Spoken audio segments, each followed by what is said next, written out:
கர்மா வலிக்கிறதுக்கு ஏதாவது மந்திரங்கள் அதே இருக்கா? மந்திரத்துல மாரையன்னு போடு. ம். இப்போ ஒரு மந்திரம் சொல்றோம், அந்த மந்திரத்துல வந்து மாரையன்னு சொன்னா அது அழிய போகுது. ஓகே. இல்ல நம்ம அதுக்கு தான பரிகாரங்கள் இருக்கு. கடல்ல குளி, ம். கடல்ல உப்பு தண்ணியில குளிச்சா குறைய ஆரம்பிச்சிடும். இல்ல கர்மா ஏதோ குறைஞ்சிரும். குறைஞ்சிரும். ஓகே. கடல்ல நிச்சயமாக அந்த அமாவாசை நாள்ல குளிச்சாங்கன்னா கர்மா குறைஞ்சிரும். ம். என்னை பொறுத்தவரையும் நான் ஒரு 28 பாயிண்ட் சொல்லுவேன். ம். இந்த 28 பாயிண்ட்டை யாரு கடைபிடிக்கிறாங்களோ அவங்களுக்கு கர்மமே கிடையாது. இவங்க தான். வேற ஒண்ணு நீ கோயிலுக்கெல்லாம் போக சொல்ல மாட்டேன். ஓகே. என்ன பண்ணுவேன், ஃபர்ஸ்ட் தாய் தந்தை பக்தியோட இருக்க சொல்லுவேன், வணங்க ம். சொல்லுவேன். ம். தாய் தந்தை நல்ல மனசார நீ வேண்டிட்டு நல்லா அவங்களுக்கு சாப்பாடு போடு, கர்மம் போயிடும். இதை ஓகே. விட வேற என்ன உனக்கு? ஓகே. அடுத்து என்ன பண்ண சொல்லுவேன், மனைவி தவிர வேற யாரும் பார்க்க கூடாதுன்னுவேன். ம்.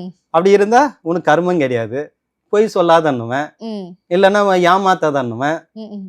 ஏமாத்தாத, யாரும் அபகரிக்காத, நீலாம் அபகரிக்காத, அது எல்லாம் பண்ணுவேன். இதெல்லாம் சொல்லுவேன். அப்புறம் உண்மையை இருன்னுவேன். ஏதாவது ஒரு மந்திரங்களை சொல்ல போவேன். ம். இதெல்லாம் நம்ம பண்ணும்போது என்ன ஆகும், நம்மளை மாத்திக்கணும். ஓகே. நம்ம மாத்தும் போது என்ன ஆகும், ஒரு நிலை வரும்போது கர்மம் நம்மளை விட்டு போயிடும். ஓகே. நம்ம சுத்தமா இருக்கணும் நம்ம first. சொந்தம் தான் கர்மம் கிடையாது.